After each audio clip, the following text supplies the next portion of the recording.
আমরা আজকের এই ইমামত তরিকত রাদিয়াল্লাহু তাআলা আনহুর এই ওয়াসাল শরীফের মাহফিলের শেষ পর্যায়ে এসে উপনীত হয়েছি। এখন যার বক্তব্য শোনার জন্য আমরা এতক্ষণ গভীর আগ্রহে অপেক্ষা করছিলাম, সেই মহান ব্যক্তিত্ব ইমামত তরিকত রাদিয়াল্লাহু তাআলা আনহুর সুযোগ্য উত্তরসূরি শায়খ আল্লামা শায়খ মনজুর আহমেদ আল ওয়াইসি আল আহমেদি রেফাই সাহেব তার মূল্যবান বক্তব্য পেশ করবেন। আমি আমাদের সকলের পক্ষ থেকে তাকে সবিনয়ে অনুরোধ করছি আমাদের উদ্দেশ্যে তার উপদেশমূলক বক্তব্য পেশ করার জন্য। আউযু বিল্লাহি মিনাশ শাইতানির রাজীম। বিসমিল্লাহির রহমানির রহিম। ইন্নাল্লাহা ওয়া মালাইকাতাহু ইউসাল্লুনা আলান নবী ইয়া আইয়ুহাল্লাযীনা আমানু সাল্লু আলাইহি ওয়া সাল্লিমু তাসলিমা। আল্লাহুম্মা সাল্লি আলা সাইয়্যিদিনা মাওলানা মুহাম্মদ ওয়া আলা আলি সাইয়্যিদিনা মাওলানা মুহাম্মদ। আল্লাহুম্মা সাল্লি আলা সাইয়্যিদিনা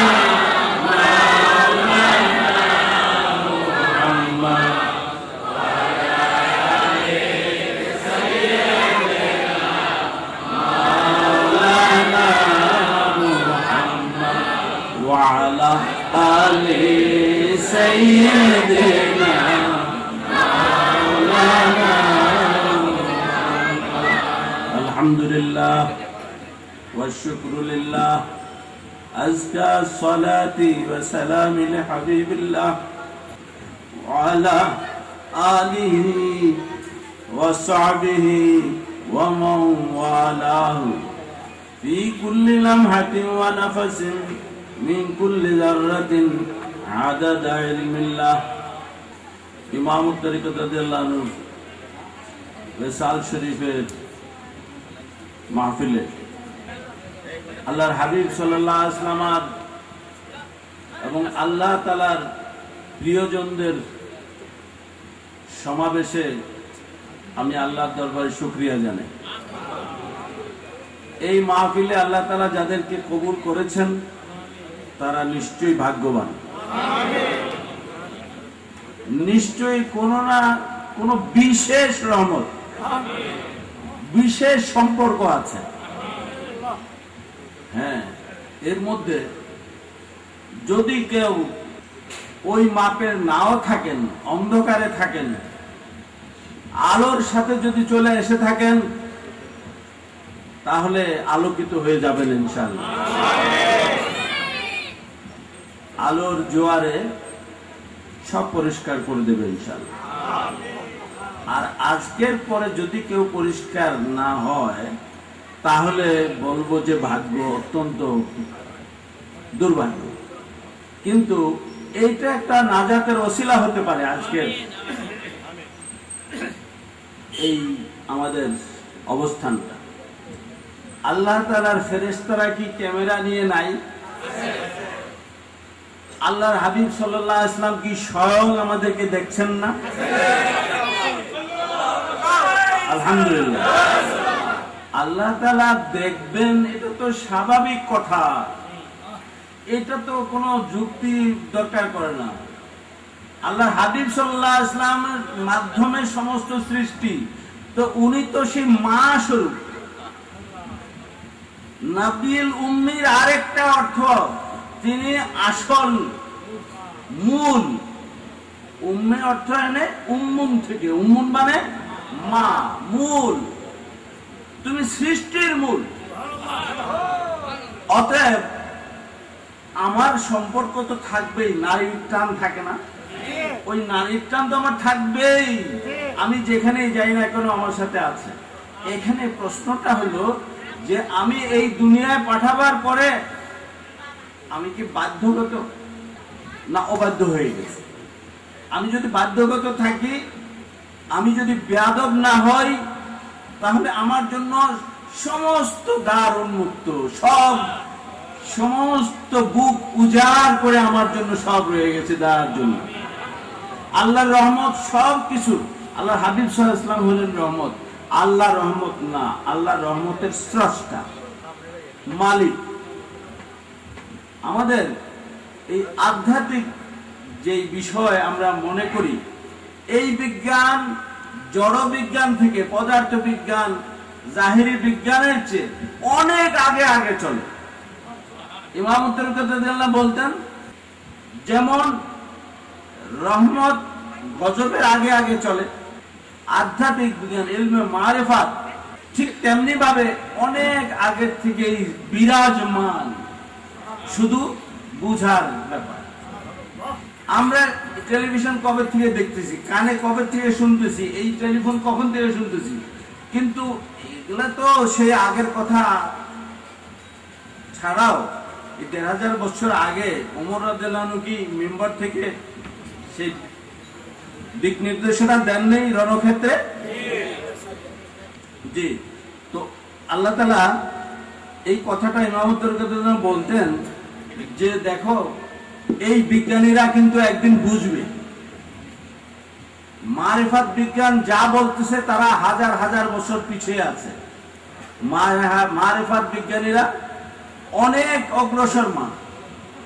তারা স্রষ্টার সাথে সম্পর্ক রাখে, স্রষ্টার মাধ্যমে, স্রষ্টার মাধ্যম যেটা, সেই মাধ্যমের সাথে সম্পর্ক রাখে বলেই স্রষ্টার সাথে সম্পর্ক রাখতে সক্ষম হয়। সেই আল্লাহ প্রেমের চোখ দিয়ে দেখে বলেই তারা প্রেম অনুধাবন করে, সেই রহমতের চোখে দেখে বলেই রহমত অনুধাবন করতে পারে, মাগফিরাতের চোখে দেখে বলেই পারে। এবং সেই প্রেমটা হলেন আল্লাহর হাবিব সাল্লাল্লাহু আলাইহি ওয়াসাল্লাম। উনাকে ভালোবাসা, উনি আমাদের প্রেমাস্পদ, এই কথা আমরা বলি।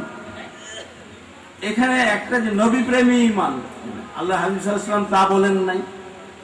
তিনি বলেছেন আহাব্বু ইলাইহি।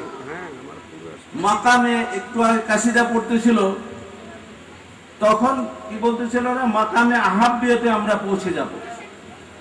সমস্ত কিছুর ঊর্ধ্বে ভালোবাসা, সমস্ত জগতের ভালোবাসা একসাথে করলে যত ভালোবাসা হবে, সমস্ত মায়ের সন্তানের ভালোবাসা, বাপ সন্তানের ভালোবাসা, স্বামী স্ত্রীর ভালোবাসা, বন্ধুর ভালোবাসা, যত কিছু ওয়ান্নাসে আজমাইন, সমস্ত মানুষের ভালোবাসা, মানব গোষ্ঠীর ভালোবাসা, সবকিছু একসাথে করলে যা হবে তার চেয়ে বহু বহু গুণ বেশি আমি ভালোবাসি।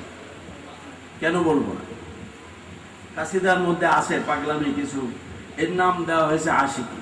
আমি কিন্তু এই কথাগুলো বলার আগে আজকের আমি ধারাবাহিকতা রক্ষা করতে চাই, আল্লাহ যদি তৌফিক দেন। সেটা হলো এই, আল্লাহ তাআলা আমাদের প্রথম শিখিয়েছেন কালামে পাকে। আমার অত্যন্ত প্রাণের মানুষ আজকে যারা এখানে উপবিষ্ট, ওনারা আমার জ্ঞানে অনেক বড়, তাই আমার কাছে অত্যন্ত শ্রদ্ধেয়। আমি প্রিয় বলার দাবি করার মানে দুঃসাধ্য আমার নাই।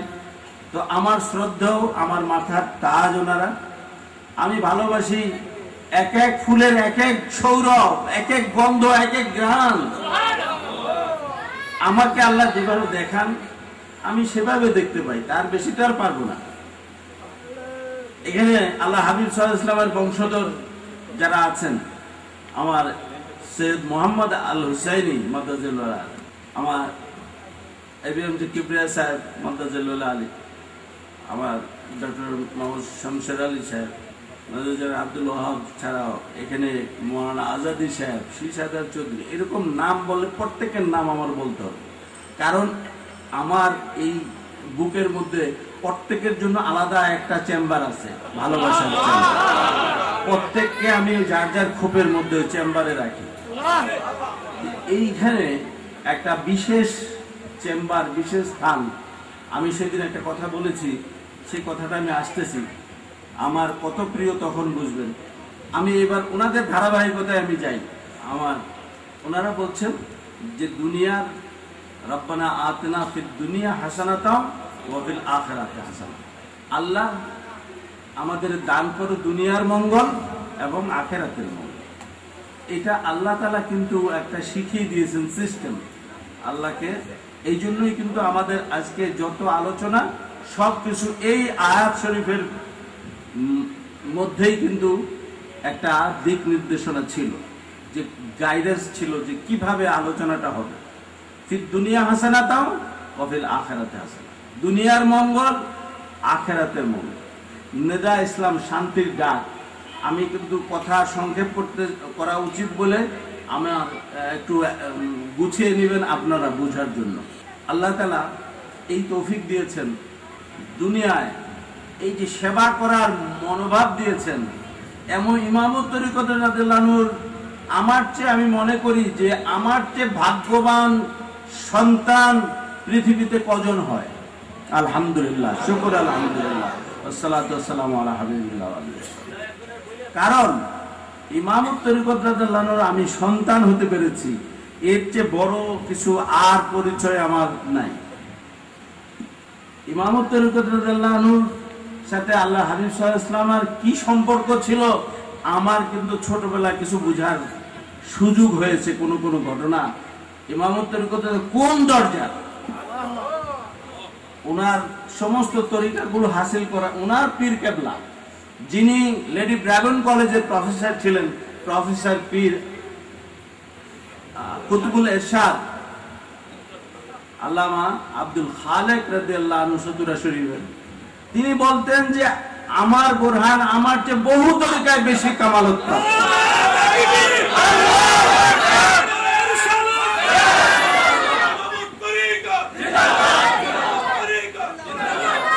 আল্লাহ তাআলা উনাকে এমন কিছু দান করেছেন, উনার ভান্ডার এত বড় যে তরিকতের ইমামরা উনাকে তরিকায় সাদাসাদি করে। কথাটা খুব গুরুত্বপূর্ণ, একটু বুঝার আছে। কোরআন শরীফে আছে প্রত্যেক ইমামের সাথে তারা দাঁড়াবেন আল্লাহ সেই হাসরের দিন। প্রত্যেক ইমাম চান যে আমার দলের লোক বেশি হোক। এটা কি অন্যায় হবে চাওয়া? সবাই হোক, আলহামদুলিল্লাহ। তো এই যুগে ওয়াইসি প্রেমকে আবার জাগ্রত করা, এটা কি অনেকে চিন্তার বাইরে। কিন্তু আল্লাহ হাবিব সাল্লাল্লাহু আলাইহি ওয়াসাল্লাম বাছাই করেছেন ইমামত তরিকতকে। তিনি, আমরা জানতাম না, আমি 58 সালে সেই বয়সে হজে যাওয়ার তৌফিক হয়েছে, সেই সফরে সঙ্গী ছিলাম। আধ্যাত্মিক জগতের কিছু আলোচনা শুরু হলেই আমরা অন্য একটা অবস্থানে পৌঁছে যেতাম। আমরা তখন সাধারণ জ্ঞান হারিয়ে ফেলতাম, দুনিয়ার অনুভূতি কিছু থাকতো না। কাবা শরীফের সামনে রেখে অনেক সময় বা এক কোনায় হেরেম শরীফের কোনায় বসে, অথবা রওজা মোবারকের একদম, এখন তো এক্সটেনশন হয়েছে, তখন বাবে ওমর ছিল সবচেয়ে এক কর্নার, এই কোনায় উনি বসে থাকতেন, আমাদেরকে পাঠিয়ে দিতেন রওজা মোবারক। তিনি বলতেন যে, মানে আমরা অনেক সময় চেষ্টা করতাম ওনাকে নিয়ে যাই রওজা মোবারকে, তিনি বলতেন যে আমাকে মাফ করো। সুবহানাল্লাহ। আমার অল্প বয়সে আমার যে দায়িত্ব তিনি দিতেন, আমি মাপ চাইতাম যে আমি এটা বাচ্চা মানুষ, আমাকে তো আমি কি করে পারি। তিনি বলতেন আমার পদস্খলনের ভয় আছে, তোমার তো সেটা নাই। নাউজুবিল্লাহ। আমি এই নাউজুবিল্লাহ কেন পড়লাম?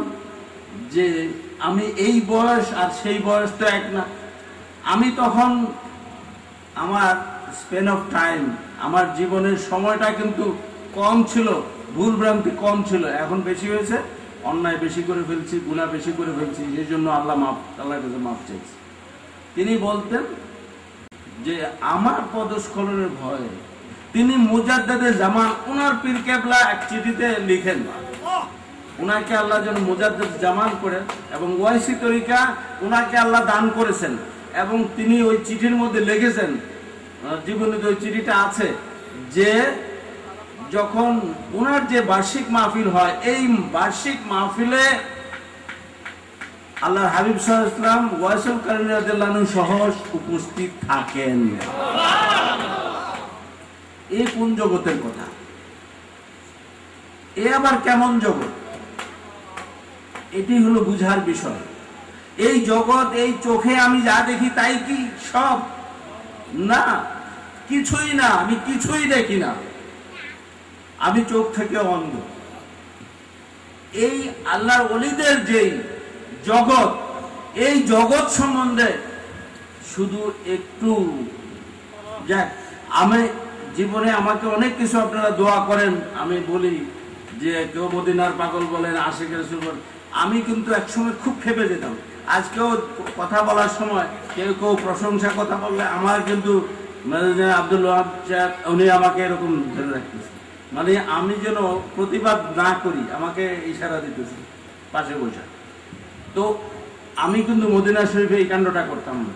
আল্লাহর পাগলরা, আমি একটা পাগলের মেলে থাকতাম, সেই পাগলদের মেলে কি করতে প্রশ্ন, আমি একদিন এক লোকের উপরে এমন চটে গেলাম ইয়েতে জান্নাতুল বাকির পাশে, ফাতিমা রাদিয়াল্লাহু আনহার জিয়ারতে ব্যস্ত। এই সময় একজন আমার খেপার সব পাগলরা যাকে মানে তিনি আমি তার সবচেয়ে বেশি প্রাণের ছিলাম। এইবার মদিনা শরীফে জান্নাতুল বাকি থেকে বের হয়ে আমি তার জন্য অপেক্ষা করতেছি যে আমার বাস ছেড়ে দেবে। সে বের হয়ে আসলো, রওজা মোবারকে দিয়ে তাকালো, আমাকে বলে তুমি চলে যাবে? আমি হ্যাঁ, আমি এই তো বাস অপেক্ষা করতে যাবো। সে আমার মাথার মধ্যে এমন চুমু খেলো, মুখে ধরে রাখছে, তার বোধহয় জ্ঞান নাই সে কোন জগতে আছে। মাথার মধ্যে এরকম এই জায়গাটায় চুমু খেয়ে, উনি আমার চেয়ে অনেক বড়, উনি অরিজিনালি মিশরি এবং আল্লাহ হাবিব সাল্লাল্লাহু আলাইহি ওয়াসাল্লামের খুব প্রিয়, মানে ওনার বর্ণনা অনেক। তো উনি সব শেখরা যাকে মানে, তো উনি আমাকে স্নেহ করেন, ভালো। আমি একদিন খেপে যাওয়ার পরে তিনি বললেন তুমি খেপো কেন, তুমি এগুলোকে আলহামদুলিল্লাহ বলো না কেন? আলহামদুলিল্লাহ। আমি সেদিন থেকে শিখলাম এগুলো আমার জন্য দোয়া, আলহামদুলিল্লাহ। অতএব জীবনে পাগলের জগতে যারা চলছেন তারা পাগলামি কিছু বুঝবেন।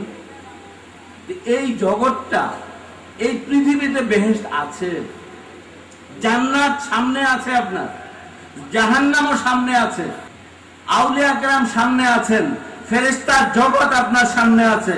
আল্লাহর হাবিব সাল্লাল্লাহু আলাইহি ওয়াসাল্লাম কত দূরে এখান থেকে? হায়াতুন নবী সাল্লাল্লাহু আলাইহি ওয়াসাল্লাম, অনেক প্রমাণ। তিনি আদরে স্নেহে আমাকে এইভাবে মুসিবতে ধরে রাখছেন যে আমার মুসিবত জীবন শেষ হয়ে যেত। তো আমি সেই আদর পেয়েছি আমার গুণে নয়, ইমামত তরিকত রাদিয়াল্লাহু আনহুর সন্তান, আলহামদুলিল্লাহ। আমি মনে করি, আমি যে কোনো দেশে গেছি, তারা বলেছে এরকম যে আমাদের মুর্শিদ ফিরে আসছে। তো এইটা মিশরে ঘটবে, আবার ইন্দোনেশিয়ায় ঘটবে, দুইটা একসাথে কি করে হয়? জিনিসটা চিন্তার বিষয়। মিশরের লোক এই কথা বলতেছে, আবার ইন্দোনেশিয়ার লোক এই কথা বলতেছে যে আমাদের মুর্শিদ ফিরে আসছে। তাদের চিৎকার, কান্না, যাই হোক, কি মহিলা কি পুরুষ। তো আমার কথাটা হলো যে এই জগতে একটা পর্দা আছে শুধু, আর কিছু না। এই পর্দাটা সরে গেলেই ওই জগৎ সামনে। এই পর্দাটা সরে গেলে এই আমি বিল্ডিং দেখেন না আপনি এখানে খানকা শরীফ, শুধু একটা পর্দা দেখতেছেন সামনে, এটা সরাই দেন দেখবেন যে দালান দেখা যায়। এইরকম আল্লাহ তাআলা এই সাধনাটা যদি আপনি আল্লাহ হাবিব সাল্লাল্লাহু আলাইহি ওয়াসাল্লামের চোখ দিয়ে করতে পারেন, আহমদেরি নয়ন আমায় দাও না পরোয়া, আহাদ আমি খুঁজে পাবো যে দিদার, আহমদেরি নয়ন আমায়।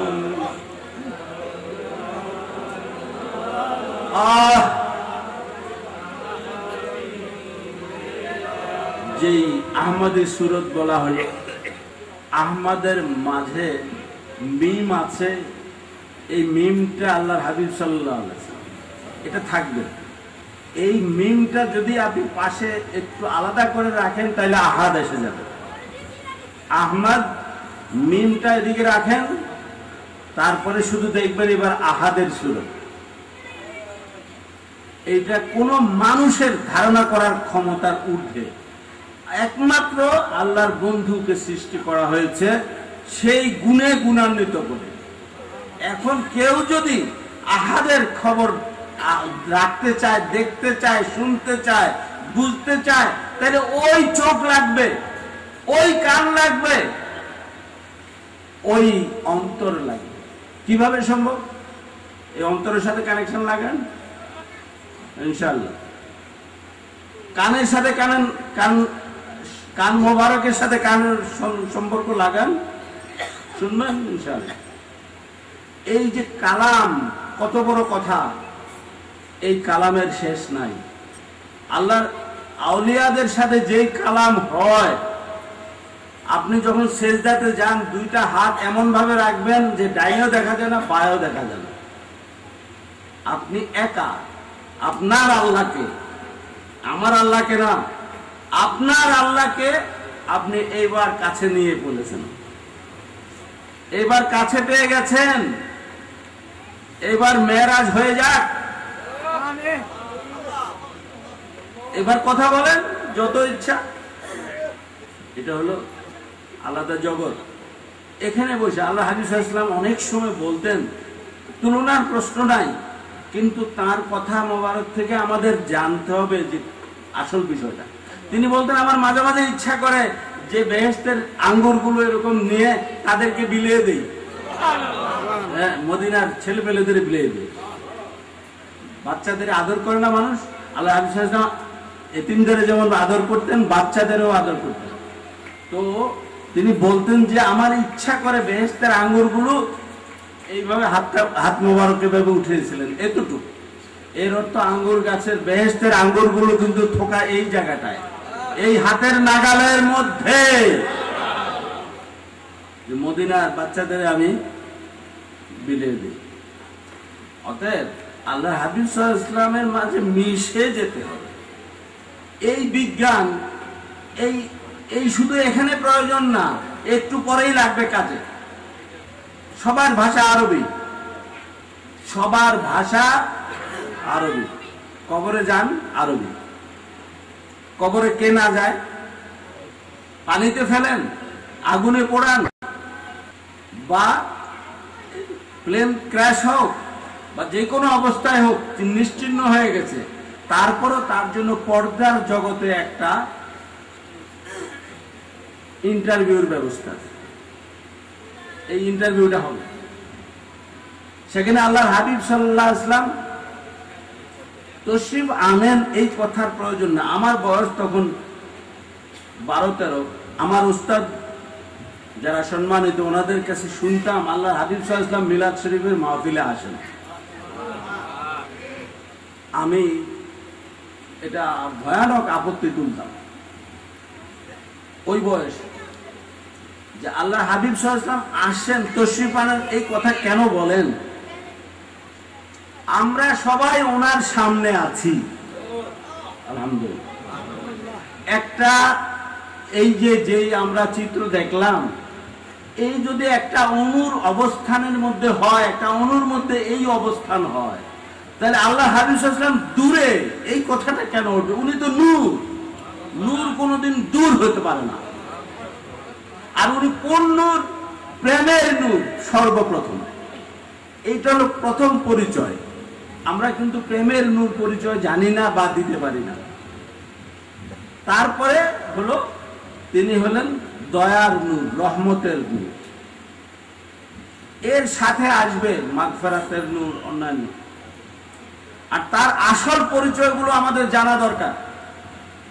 আমরা সবসময় বলি যে তিনি নবী, রাসূল, তিনি যে হাবিব, এই কথাটা হলো সবার উপরে। নবী বললে ছোট করা হয়, রাসূল বললে ছোট করা হয়। 314 জন রাসূল, উনার মুহাম্মদ সাল্লাল্লাহু আলাইহি ওয়াসাল্লাম, এই নাম মোবারকের সংখ্যা হলো 314। তো এক নাম মোবারকই তো 314 ভরে দিয়েছেন আল্লাহ তাআলা। বুঝে আসছে কথা? অতএব সমস্ত রাসূলগণের সবকিছু ওই একটা এক নাম মোবারকের মধ্যেই সমস্ত 314 রাসূল আছে আলাইহিমুস সালাতু ওয়াস সালাম। ওনার শান বয়ান করার যোগ্যতা আমার নাই। আমি যে কথাটা বলতেছিলাম যে ইমামত তরিকত রাদিয়াল্লাহু আনহু আমাদেরকে বাস্তব জীবন দেখে তিনি বলতেন যে এতিমখানা খোলা হয়, ভিক্ষা করা হয়, এই ছেলেদের যদি শুধু ধর্মীয় শিক্ষার সাথে বাস্তব শিক্ষা দেওয়া হয় হাতে কলমে, তাইলে কারো কোনোদিন ভিক্ষা করতে হবে না, কারো কাছে হাত পাততে হবে না, সে সম্মানের জীবিকা পাবে। এটা করার দায়িত্ব আমাদের, যে এতিমকে সম্মান করতে হবে। আমরা দয়া করি, নাউজুবিল্লাহ, দয়া আমি নিজেই দয়ার ভিখারি, আবার আমি দয়া করার কে? এতিমকে সম্মান করতে হবে, এটা আল্লাহ তাআলার বাণী। তারা এতিমকে সম্মান করে না, তাদেরকে আল্লাহ পছন্দ করেন। আচ্ছা যাক, আল্লাহ হাবিব সাল্লাল্লাহু আলাইহি ওয়াসাল্লাম পছন্দ করেন। যে কথাটা বলতে চেয়েছিলাম যে তিনি কি করলেন, প্রথম ওয়াইস কারনী রাদিয়াল্লাহু আনহুর সেই প্রেমে উদ্বুদ্ধ করার জন্য সেই দ্বীনি তালিম, যেটা ঈমান, ইসলাম আর ইহসান, এই তিন জিনিস, এটা হলো দ্বীনি ইলম। এটা আল্লাহ হাবিব সাল্লাল্লাহু আলাইহি ওয়াসাল্লাম শিখে জানিয়ে দিয়েছেন না দেখিয়ে দিয়েছেন। জিবরাইল আলাইহিস সালামকে মানব রূপে আসার কি প্রয়োজন, আল্লাহ হাবিব সাল্লাল্লাহু আলাইহি ওয়াসাল্লামের সামনাসামনি বসার কি প্রয়োজন, কিভাবে বসতে হয়, আদব কাকে বলে, সে আদব শিক্ষা দিচ্ছেন সাহাবা কেরামদের। কে? স্বয়ং আল্লাহ তাআলা। বলে আল্লাহ তাআলা কি আসছেন নাকি? আল্লাহ তাআলা জিবরাইল আলাইহিস সালামকে নিজের ইচ্ছায় আসছেন না পাঠাইছেন? যদি পাঠিয়ে থাকেন, জিবরাইল আলাইহিস সালাম কি শিখাতে আসলেন? তিনি একটার পর একটা প্রশ্ন শুরু করলেন। যখন ঈমান কি, ইসলাম কি, ইহসান কি, তারপরে প্রশ্ন হলো যে কিয়ামত কবে। তিনি বললেন যে প্রশ্নকারী ভালো জানে, যারে প্রশ্ন করা হয়েছে তার চেয়ে বেশি জানে না। এর অর্থটা হলো তার তো জানা আছে, আমারও জানা আছে, এটা তো বলার দরকার নাই। আল্লাহ হাবিব সাল্লাল্লাহু আলাইহি ওয়াসাল্লামকে যারা মূর্খ বলে গণ্য করে, যারা একজন পিয়ন মনে করে, যে নিয়ে আসছে এই যে কোরআন হলো সবার উপরে, নাউজুবিল্লাহ, কোরআন সবার উপরে না। কোরআন তো প্রেমের বাণী, প্রেম নাই তো কিসের বাণী? তিনি প্রেম। আল্লাহর হাবিব সাল্লাল্লাহু আলাইহি ওয়াসাল্লামের কারণেই কোরআন, আল্লাহর হাবিব সাল্লাল্লাহু আলাইহি ওয়াসাল্লামের কারণেই আল্লাহর প্রকাশ, বিকাশ। অতএব প্রেমের বিকাশটাই কারণেই তো আমরা সৃষ্টি জগৎ, আর আমাদের জন্যই আমরা কোরআন শরীফ পেয়েছি ওনার জন্য থেকে, আল্লাহ হাবিব সাল্লাল্লাহু আলাইহি ওয়াসাল্লাম। এখানে এই যে ডিফারেন্স অফ ওপিনিয়ন আমাদের থাকতে পারে, এটা কারণটা হলো হাতির, অন্ধের হাতে দেখার মতো। যাক, ইমামত তরিকত কি করলেন? ওয়াসি প্রেমকে আপনারা জানেন যে এক এক জায়গায়, আমার বাংলাদেশের কথাই বলি, যদি বলেন যে কোথাকার মিষ্টি সন্দেশ সবচেয়ে ভালো, চমচম কোথাকার ভালো, কুমিল্লার রসমালাই, সব জায়গায় রসমালাই সমান না। তাইলে এক এক জায়গায় ঠিক এরকম ভাবে প্রেম কিন্তু অনেক প্রকার আছে। সব প্রেমের সর্বশ্রেষ্ঠ প্রেম, সর্বোত্তম প্রেম, সর্বোত্তম সুন্দর প্রেম, আল্লাহর কাছে সবচেয়ে প্রিয় প্রেম, সেটা হলো ওয়াইসি প্রেম, ওয়াইস কারনী রাদিয়াল্লাহু আনহুর প্রেম। আমি আমার শ্রদ্ধেয় ডক্টর মোহাম্মদ শমশের সাহেবকে বলতেছিলাম যে ওয়াইস কারনী রাদিয়াল্লাহু আনহুর কাছে শুধু জুব্বা গেছে, এইটা আমরা অনেকে কিন্তু বড় করে, প্রথম দান্দান মোবারক শহীদ হয়েছে এটাকে বড় করে দেখি। এটা তো স্বাভাবিক কথাই, পৃথিবীতে কেউ এই প্রমাণ দিতে পারে নাই, উনি দিচ্ছেন, উনি তো নিশ্চয়ই অসাধারণ। তারপরে হলো আল্লাহ হাবিব সাল্লাল্লাহু আলাইহি ওয়াসাল্লামের জুব্বা মোবারক পাঠানো, কাকে দিয়ে পাঠানো, এই জিনিসগুলো অত্যন্ত গুরুত্বপূর্ণ। তারপরে একটা কথা সবচেয়ে বেশি মূল্যবান, ওয়াইস কারনীর কাছে যখন যাবে, আমার উম্মতের জন্য, নাজাতের জন্য তার কাছে দোয়া চাইবে, সেই জন্য দোয়া করে। তো সমস্ত উম্মত একদিকে আর ওয়াইস কারনী রাদিয়াল্লাহু আনহু একদিকে, এগুলো এইটাই মারেফাত, এইটাই হাকিকত। যেই তরিকতে গেলে এই হাকিকতে পৌঁছা যায়, এই মারেফাত লাভ করা যায়। ইমাম তরিকত রাদিয়াল্লাহু আনহুকে আল্লাহ তাআলা সেই জিনিস দান করেছিলেন। তিনি মুজাদ্দিদ ছিলেন, সংস্কারক ছিলেন। এই ইসলামী শিক্ষার এই যে বর্তমান এত সুন্দর সুন্দর কথা, আমি ফ্যামিলি প্ল্যানিং এবং হেলথ ফ্যামিলি প্ল্যানিং এ তখন আমাদের উপদেষ্টা বলা হতো, রিলিজিয়াস অ্যাডভাইজার। পরবর্তীতে যখন ওই অ্যাডভাইজার কনসেপশন অন্যরকম হয়ে গেল, মন্ত্রী শ্রেণীতে হয়ে গেল, তখন আমাদের রিলিজিয়াস কনসালটেন্ট। আমাকে 5 জনের মধ্যে একজন করা হলো। তখন একনেকের মিটিং এ খুব গুরুত্বপূর্ণ আলোচনা ছিল। সেখান থেকে শিক্ষা মন্ত্রণালয়ের উচ্চপদস্থ সচিব তিনি বললেন যে হুজুর, এই মিটিং এর পরে একটু আমার কামরায় যদি চা খেতেন একটু। যে আলহামদুলিল্লাহ, চা আমার তখন খেতাম না, চা অভ্যাস ছিল না। তো ওনার উদ্দেশ্য হলো একটু আলাপ করবে। তিনি বলতেছেন যে আপনারা তো মাদ্রাসা শিক্ষার সাথে কারিগরি শিক্ষা চালিয়ে আসছেন, অথবা আপনার কিছু অভিজ্ঞতা আমাদের বলেন। আমি বলে, এটার জন্য কি কোনো কমিটি আছে? বলে হ্যাঁ আছে। তো এই কমিটির পরামর্শ নেন, আমার পরামর্শের কি প্রশ্ন? বলে আপনার তো বাস্তব অভিজ্ঞতা আছে। আমি বলে, আমার যদি বাস্তব অভিজ্ঞতা থাকে, এই কথা বিশ্বাস করেন, তাহলে ওই কমিটিতে আমার নামও তো থাকার কথা ছিল। সচিব সাহেবরে বললাম, তো উনি তো বিপাকে পড়ে গেছেন যে এই ধরনের কথা বলার লোক তো একটু ব্যতিক্রম, আমাদের সার করে দিশা পায় না মানুষ, আর এই মোল্লা দেখি কিরকম কথা কয়। যাক, মন্ত্রী সাহেবদেরও অনেক কথা বলেছি, দেশ প্রধানদেরও অনেক কথা বলেছি। কেউ শুনছে, কেউ শুনে নাই। যতটুকু শুনছে রক্ষা, যতক্ষণ শুনছে, যতক্ষণ শয়তানে ধরছে শেষ। ইমাম তরিকত রাদিয়াল্লাহু আনহু কি করলেন? এই বাস্তব শিক্ষা দিলেন। এই আজকে খাদ্যাভ্যাসের প্রশ্ন উঠছে।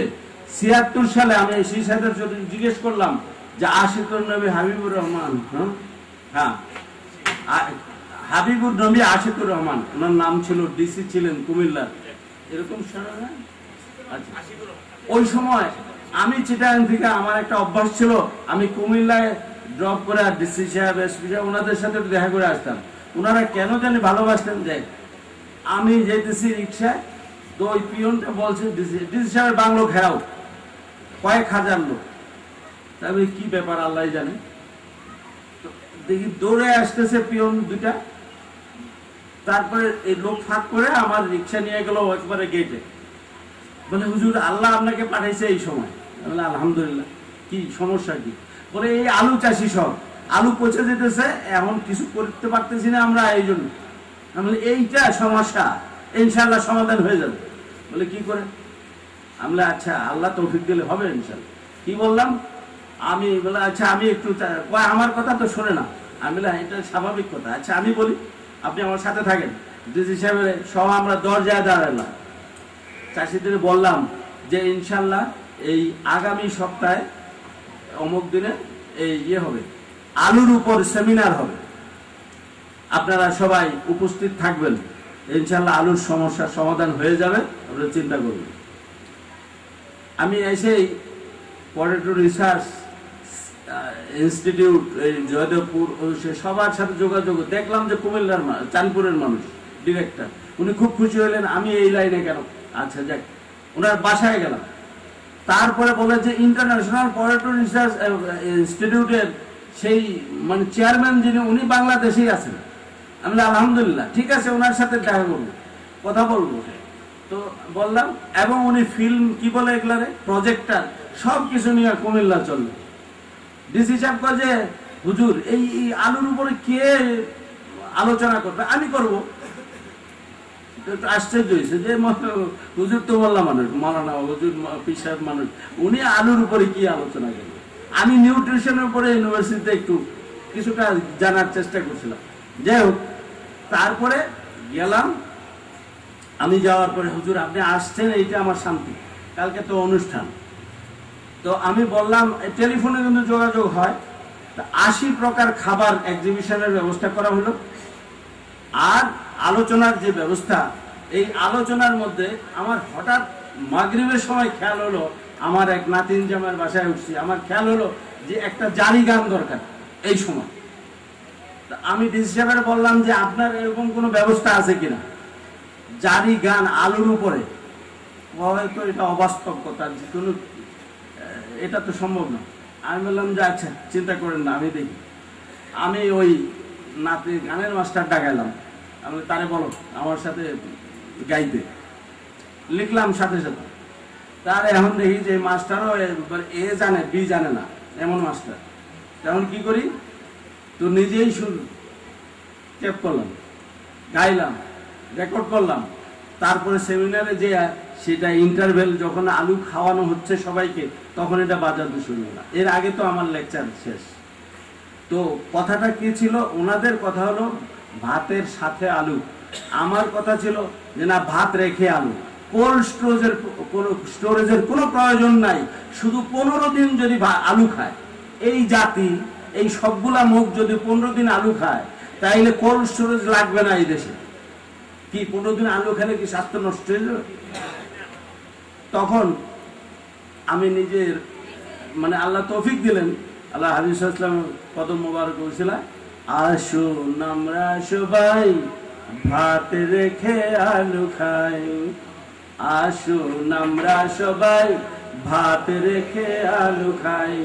দেশের অর্থনীতি গর্ব মোরা, পুষ্টিতে দেশ ভরব ভাই। দেশের অর্থনীতি গর্ব মোরা, পুষ্টিতে দেশ ভরব ভাই। আসুন আমরা সবাই ভাত রেখে আলু খাই, আসুন আমরা সবাই ভাত রেখে।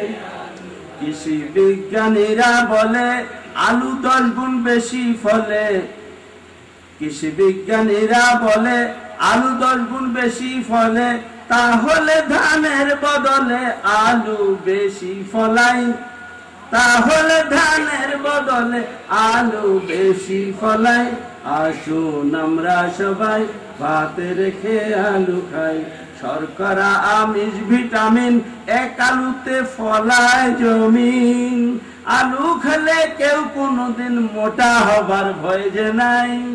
ডায়াবেটিস রোগী যদি আলু খায় সম পরিমাণ, কোনো অসুবিধা নেই। আলু খাওয়া নিষেধ, কথাটা ঠিক না। সমান পরিমাণ যদি আপনারা কার্বোহাইড্রেট খান, তাইলে হলো হিসাব। জ্ঞানের দরকার, জ্ঞানের সম্মান আল্লাহর কাছে সবচেয়ে বেশি। এই জন্যই আজকে যারা দেশ বরণ্য, ওনারা আমার মাথার তাজ, শুধু জ্ঞানের কারণে। আল্লাহ তাদের বড় জ্ঞানী করেছেন, অগা জ্ঞান দিয়েছেন আল্লাহ। শীতে মাঠ আলুতে ভরা, ঝড় প্লাবন আর পায় না খরা, এমন একটা মৌসুমে হয়, এটা তো বুঝতে পারতেছেন। ধান বনে ভাবনায় যে মরা, আলু চাষে বিপদ নাই। খাদ্যাভ্যাস ভাই বদল করে, ভাত ছেড়ে আজ আলু ধরে। সোনার আলু চাষির ঘরে, সে মুখে হাসি ফুটাই। আসুন আমরা সবাই ভাত রেখে আলু খাই। আলুতে 7 রকমারি হয়, শতপদ খাবার তৈরি। আলুর সাথে সব তরকারি, খাইলে স্বাদের সীমা নাই।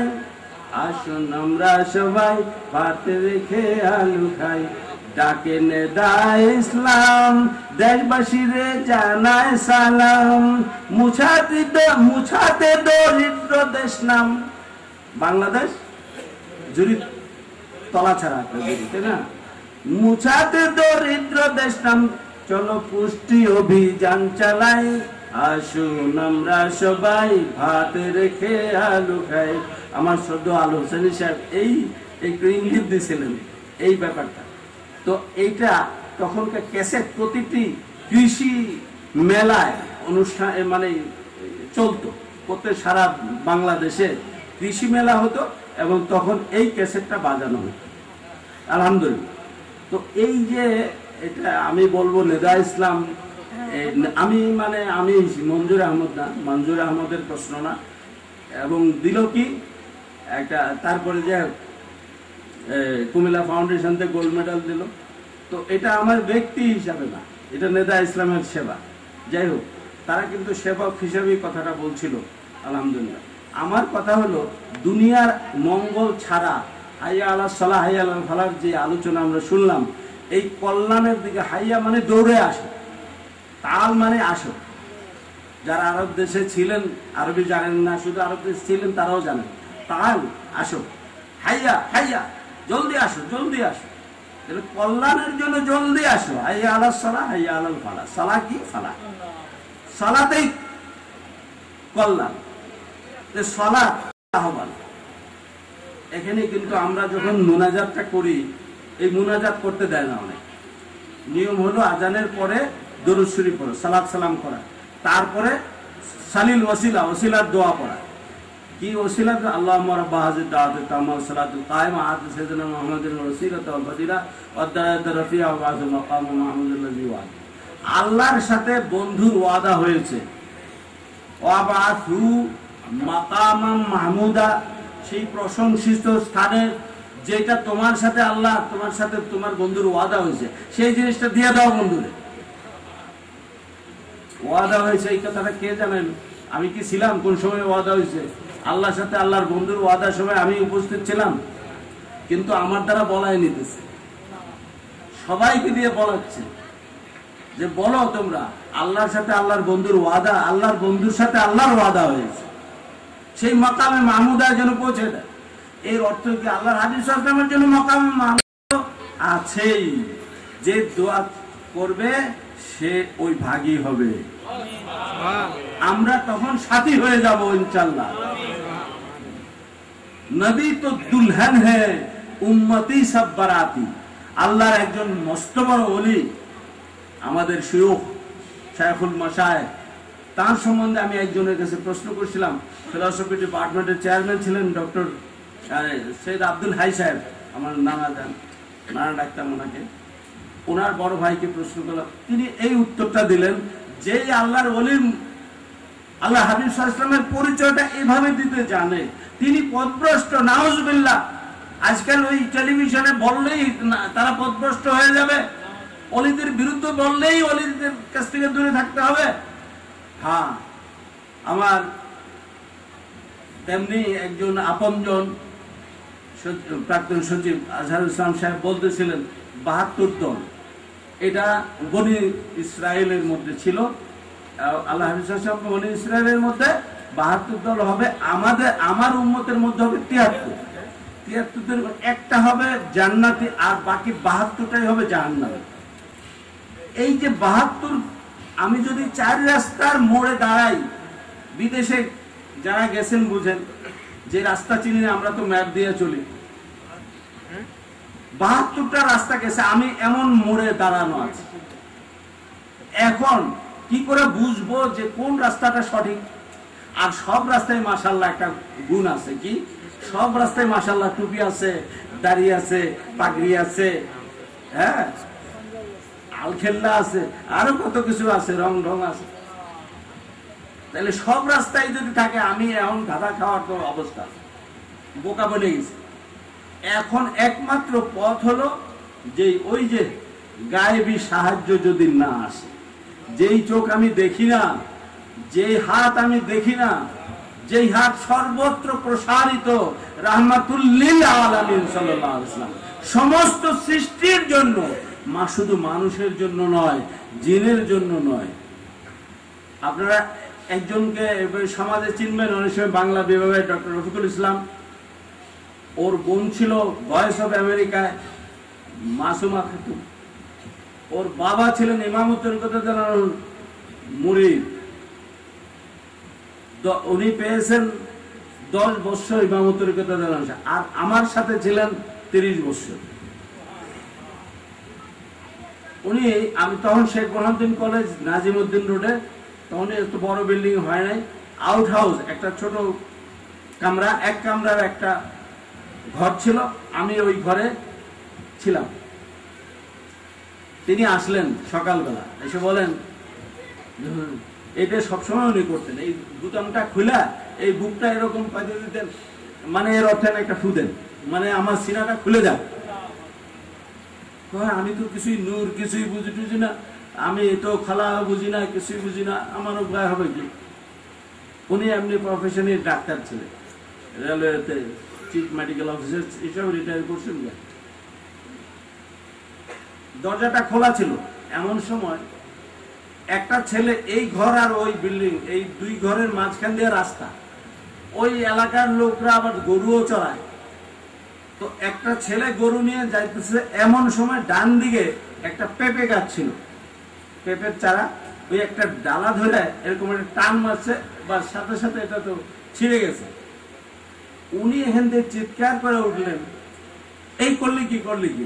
মনে হয় যে একটা মানুষের মাথায় যদি কোড়াল দেয়, কোপ দেয়, যেরকম হয় ঠিক এরকম করলি কি, এরকম ওটা কেঁপে উঠছেন। আমি ডাক্তার সাহেব কি ব্যাপার, গাছের ডালা ভাঙছে, আপনার এমন লাগলো কেন? আমার খুব কষ্ট হইতেছে। হ্যাঁ, এইবার ইমামত তরিকতের জন্য এই তাওয়াজ্জুহ বুঝছেন নি কিছু?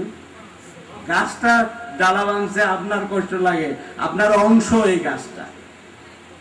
এই গাছটা যদি আপনার সন্তান না হবে, তাহলে আপনি সন্তানের মতো কি করে এরকম করলে কি শুরু করলেন কেন? তাহলে বুঝতে হবে যে আপনার মধ্যে সেই জিনিস অলরেডি এসে গেছে, আলহামদুলিল্লাহ আছে। আপনি এই জিনিসটা ওরকম ভাবে, যেরকম ভাবে চান সেরকম হয়তো আপনার কাছে ধরা দেয় না, সেই জন্য আপনার কাছে মনে হয় যে খালি খালি আমার কাছে কিছু নাই, আমি কিছুই বুঝলাম না। আল্লাহর বহু ওলি আছেন যারা নিজেরাও জানেন না তিনি ওলি। তো ওলি, এক হাদিস শরীফে এই ইঙ্গিত আছে, ইজা রুযুকের আল্লাহ, যখন কোনো বান্দাকে দেখবে, আল্লাহর কথা স্মরণ হবে, তখন বুঝবে যে আল্লাহর সাথে তার সম্পর্ক আছে। তো ওলিকে যে আল্লাহর সাথে সম্পর্ক রাখে, যে আল্লাহর হয়ে যায়, আল্লাহ তার হয়ে যায়।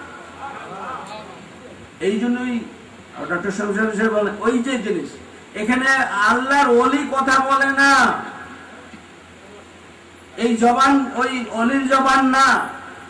এখন শয়তানের কাজ হলো এদের থেকে, আল্লাহর ওলিদের থেকে, ওই পরশ পাথর থেকে।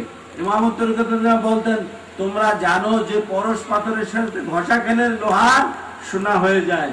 এটা কি জানো যে পরশ পাথর এমনও আছে যেটার সাথে ঘষা খেলে সে ওই যেটা ঘষা খাবে ওইটাই পরশ পাথর হয়ে যাবে? কোন দরজার ওলি ছিলেন? ওই সোনা বানাবার ওলি ছিলেন না, পরশ পাথর বানাবার ওলি ছিলেন। 58 সালের কথা, সমস্ত মখলুকাত একটা অ্যাডমিনিস্ট্রেশন আছে। আমরা শুধু ওই কিছু কিছু মানুষ দেখি, গাছপালা দেখি, এইসব। এই সমস্তকে পাওয়ার সাপ্লাইয়ের ব্যাপার আছে। এই রহমতুল্লিল আলামিন সাল্লাল্লাহু আলাইহি ওয়াসাল্লাম থেকে যারা ওই যে পাওয়ার স্টেশন, সাব স্টেশন আছে, ঠিক তেমনি পাওয়ার সাপ্লাই ব্যবস্থা আছে। তাদের মাধ্যমে ওই এলাকায়, ওই দেশে, ওই অঞ্চলে, তারা ওই অঞ্চলের কুতুব হয়, সেখানে তাদের মাধ্যমে সবকিছু খবর হয়। আপনার সরকারি রিলিফ যায় আর চেয়ারম্যান সাহেব জানে না, এই কথা বললে কেউ বিশ্বাস করবে? টিএনও সাহেব জানে না, ডিসি সাহেব জানে না সরকারি রিলিফ গেছে কোন এলাকায়, কেউ বিশ্বাস করবে? অতএব আল্লাহর রহমত যেখানে যেতে হবে, ওই এলাকার ওলির ইনচার্জ যিনি থাকবেন তিনি অবশ্যই জানবেন। এবং এইটাই স্বাভাবিক যে তার মাধ্যমেই ওই অ্যাডমিনিস্ট্রেশনটা হয়, তার মাধ্যমেই বন্টনের ব্যবস্থাটা হয়। ওই অ্যাডমিনিস্ট্রেশন, সরকার মানে এই ঢাকায় যে ওই যে সেক্রেটারিয়েটে বসা কোনো বঙ্গভবনে বসা কোনো ব্যাপার, ব্যক্তি না। ডিসি সাহেবও সরকার, টিএনও সাহেবও সরকার, সবাই সরকার, সরকারের একটা অঙ্গ। যাই হোক, আমার মনে হয় কথা আমরা এবার সহজ করি ইনশাল্লাহ।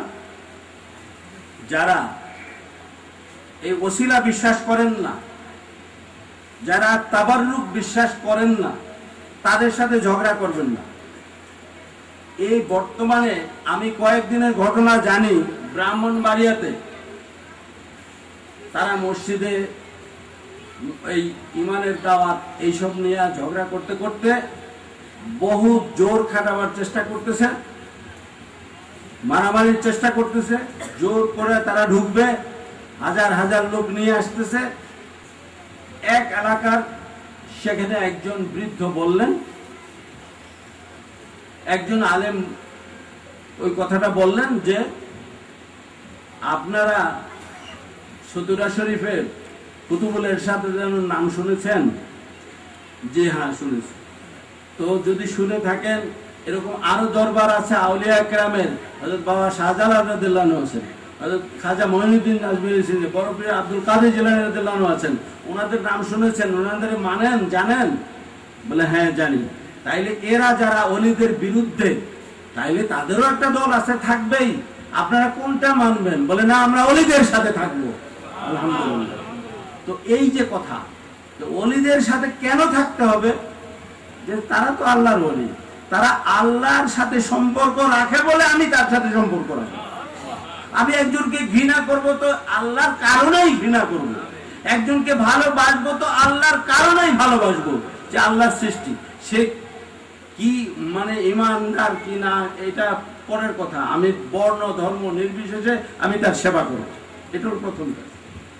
তারপরে যখন স্পেশালাইজেশনের প্রশ্ন উঠবে, এখন প্রশ্ন আসবে আমি কার সাথে মহব্বত রাখবো? মহব্বত রাখবো মুত্তাকির সাথে, এটা আল্লাহর নির্দেশ, তাই রাখবো। মহব্বত রাখবো মুহসিনদের সাথে, মহব্বত রাখবো মুমিনদের সাথে, মহব্বত রাখবো মুকাররাবিনদের কাছে, মুকাররাবিন নৈকট্য প্রাপ্ত। মহব্বত রাখবো আল্লাহর ওলিদের সাথে, যাদের সম্বন্ধে এই নির্ভয় বাণী দেওয়া আছে, লা আলা ইন্না আউলিয়া আল্লাহে লা খাউফুন আলাইহিম ওয়া লা হুম ইয়াহজানুন। তোমরা জেনে রাখো, সাবধান থাকো, যে যারা আল্লাহর ওলি হয়ে যায় তাদের কোনো চিন্তা ভাবনা থাকে না, ভয় থাকে না। লাহুমুল বুশরা ফিল হায়াতিদ দুনিয়া ওয়া ফিল আখিরাহ, দুনিয়ার জীবনে সুসংবাদ, আখিরাতের জীবনে সুসংবাদ। আল্লাহ হাবিব সাল্লাল্লাহু আলাইহি ওয়াসাল্লাম এই যারা বলে যে মাটির মানুষ, তিনি সব কথা তিনি গোপন কি করে বলবেন? সব কথা কে বুঝবে? তিনি বলছেন হায়াতি খায়রুল লাকুম ওয়া মামাতি খায়রুল লাকুম। তিনি তখনও কিন্তু জীবন জাহেরি অবস্থানে আছেন, তিনি তখনই বলে দিচ্ছেন, কারণ জানেন আমার অবর্তমানে, জাহিরি অবর্তমানে এরা ফাসাদ লাগাবে। মুমিন নাম দিয়া লম্বা কোট্টা পরে, দাঁড়িয়ে রেখে, টুপি রেখে, পাগড়ি পরা, তারা ঝগড়া সৃষ্টি করবে, আমার বিরুদ্ধে অপবাদ দেবে। তিনি আল্লাহ হায়াতি খায়রুল লাকুম, আমি আমার জীবন, এই দুনিয়ার জীবন যেমন মঙ্গল, আখিরাতের জীবনও মঙ্গল। তো আল্লাহর ওলিদের জীবন সর্বসময় মঙ্গল, রহমতের পাখা সেখানে ঘুরতে থাকে। আমি যদি বসি, এই পাখা নিষেধ করতেছে না যে এখানে তুমি বসো না, তুমি নাপাক, তুমি গুনাহগার, না। যেহেতু এইটা ফিট করা আছে আল্লাহর ওলির জন্য, আমার জন্য না। কিন্তু আমি যেহেতু গেছি সান্নিধ্যে, আমি কিছু বাতাস পাওয়ার সুযোগ আমার হয়েছে। ওই যে রায়হানুল্লাহ মাওলানা আজাদি সাহেব বলেছেন, আল্লাহর ওলিরা হলেন আল্লাহর খুশবু, গ্রান ওখান থেকে আসে। যাক, আলহামদুলিল্লাহ, রিপিটেশন দরকার নাই, একটা কথা বলতেছি। এরা ইমাম মানে একদিন আমাকে বলতেছে, এটা কি বুখারী শরীফের হাদিস? ভাবটা এরকম যে বুখারী শরীফের হাদিস ছাড়া কোনটা মানা যাবে না। এবার বুখারী শরীফ সম্বন্ধে শুনেন। ইমাম বুখারী রাদিয়াল্লাহু আনহুর যেই গুণ, উনার হাদিস 6 লক্ষ হাদিস উনি বাছাই করেছেন, তার মধ্যে তিনি কত বর্ণনা করেছেন আপনারা জানেন। কিন্তু কথাটা হলো, তিনি সব সময় ওনার এই সিনা মোবারকে, এই জামার সাথে একটা আল্লাহ হাবিব সাল্লাল্লাহু আলাইহি ওয়াসাল্লামের চুল মোবারক এখানে রাখতেন, এই সিনার মধ্যে রাখতেন। এত বড় আলেম, 6 লক্ষ হাদিস যিনি সংকলন করলেন, তিনি এই একটা চুলের মধ্যে কি পাইলেন? চুল মোবারক, এর মধ্যে কি বরকত পাইলেন, কি ইন্সপিরেশন পেলেন, কি তাওয়াজ্জু পেলেন? সিনার মধ্যে চুল মোবারকটা তিনি রাখতেন। আর আল্লামা আসকালানি, সবচেয়ে বড় যিনি ব্যাখ্যাকারী সহিহ বুখারী সারা, তিনি বলছেন যে এই উনি আল্লাহ হাবিব সাল্লাল্লাহু আলাইহি ওয়াসাল্লামের দাড়ি মোবারক রাখতেন, এবং তিনি আল্লাহ হাবিব সাল্লাল্লাহু আলাইহি ওয়াসাল্লাম বুখারী রাদিয়াল্লাহু মক্কা শরীফে বাইতুল্লাহ শরীফের কাবা ঘরের সামনে উনি হাদিস সংগ্রহ শুরু করেছেন এবং শেষ করেছেন মদিনা শরীফে যায়। এর মধ্যে সারা পৃথিবীর বহু জায়গায় উনি গিয়েছেন। ওইখানে যে কোথায় শেষ করেছেন উনি বলতেছেন, বাইনাল বাইতি ওয়াল মিম্বারে, মিম্বর এবং আল্লাহর হাবিব সাল্লাল্লাহু আলাইহি ওয়াসাল্লামের ঘরের এই দুইটার মাঝে আমি আল্লাহ হাবিব সাল্লাল্লাহু আলাইহি ওয়াসাল্লামের কদম মোবারকের এই যে সান্নিধ্যের কথা কেন তিনি বয়ান করলেন, কি পান সেখান থেকে? যদি আল্লাহ নবী মরেই যাবে, মাটির সাথে মিশাই যাবে, তাইলে যে বুখারী শরীফের যিনি সংকলক, তিনি কেন সেখান থেকে ফয়েজ পাওয়ার জন্য সেখানে পড়ে থাকেন গিয়া? ওই দরজার ভিখারি কেন সাজলেন? মাওলানারা জানে না, তারা মাওলানা নিজেরা নাম ফুটাতে পারে, কিন্তু তাদের ওই যে শুকনা এর মধ্যে না খালি। তো এখন আল্লাহ তাআলা এই দুইটা জিনিস, উনি আল্লাহর হাবিব সাল্লাল্লাহু আলাইহি ওয়াসাল্লামের ওসিলা ধরতেছেন, এটাকে বলে তাওয়াসসুল, আর দাড়ি মোবারক সিনায় রাখতেছেন, এটাকে বলা হয় তাবাররুক। ঠিক আছে, বুঝে আসছে? এইবার বুখারী শরীফ যারা মানে, তোমরা এইবার বুখারী শরীফ মানবো কি মানবো না বলো?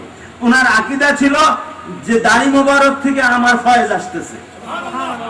ওনার আকীদা ছিল রওজা মোবারকে হাজিরি দিলে, ভিখারি সাজলে সেখানে ভিক্ষা পাওয়া যায়। এই যার আকীদা ছিল, এইবার বুখারী শরীফ তোমরা কি রক্ষা গ্রহণ করবে না, ছুঁড়ে ফেলে দিবা? এদের জানা নাই, এই কথাগুলো জানা নাই, অথচ সব লিখিত আছে। মানুষকে বোকা বানাবার জন্য এই ৭২ দল যা করতেছে, এই সময়ে আজকে সঠিক সময়ে সঠিক রাস্তার প্রয়োজন, দিক নির্দেশনার প্রয়োজন। ইমাম তরিকত রাদিয়াল্লাহু আনহুকে আমাদেরকে শুধু বৈরাগী হইতে দেন নাই, উনি বৈরাগী ইসলামের নাই, এই কথাটাকে বাস্তবে রূপ দেওয়ার জন্য তিনি সেই আল্লাহ হাবিব সাল্লাল্লাহু আলাইহি ওয়াসাল্লামের বাস্তব জীবনটাকে তিনি গ্রহণ করেছেন। অনেকে বলবেন যে এই 9টা কর্মসূচি, একসময় 14টা ছিল, এটাকে আমরা মিলে 9টা করেছি। 9টা কর্মসূচির দরকার কি? একটা সেবা করলেই তো যথেষ্ট, সেবার মতো সেবা করেন। ইমাম তরিকত রাদিয়াল্লাহু আনহুকে একজন প্রশ্ন করলো যে আপনি এত কষ্ট করতেছেন, কয় যে কি করব, বোঝা তো সার্বিকই নিতে হবে, সার্বিক বোঝাই কিন্তু নিতে, বোঝা যদি নিতে হয় পুরোটাই নিতে হবে, অর্ধেক আবার নাই কেমনে?